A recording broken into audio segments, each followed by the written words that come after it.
these 350,000 Kashmiri Pandits had to flee their homeland, leaving behind everything they had.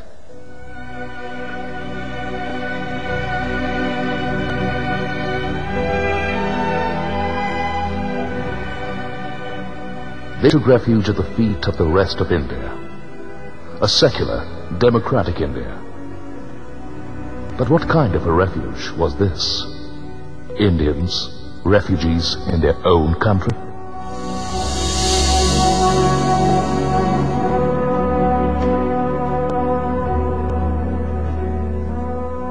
The Pandits thought it would be a temporary phase. Things would get better.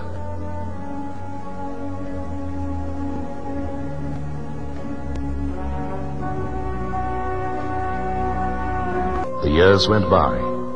It is now 12 years since. The 350,000 Kashmiri Pandits are still languishing in camps. What a shame.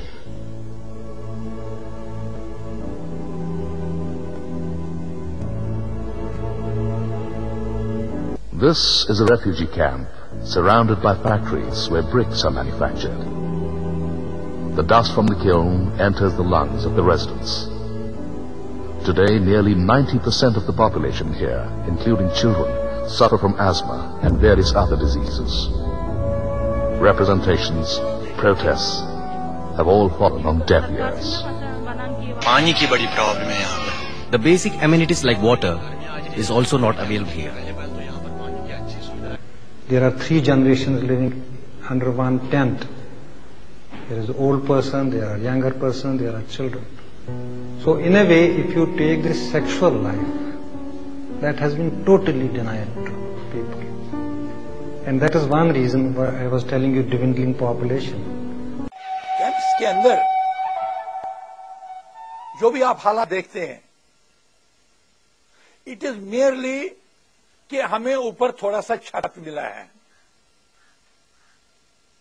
आप देख लीजिए, यहां तो कोई for the last 2 years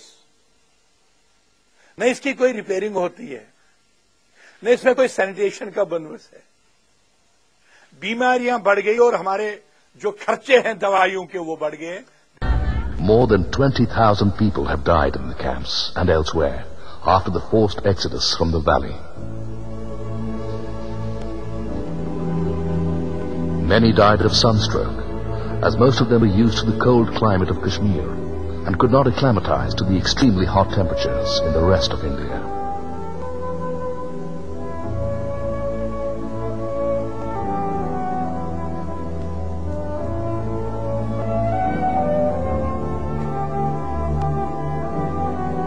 Heart attacks and accidents, which have been mainly attributed to extreme psychological trauma, were the other main causes.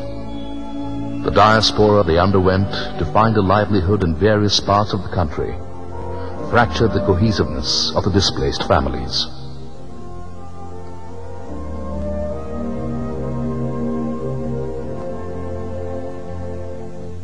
An entire community with a distinct culture is today facing the threat of extinction after losing their natural habitat.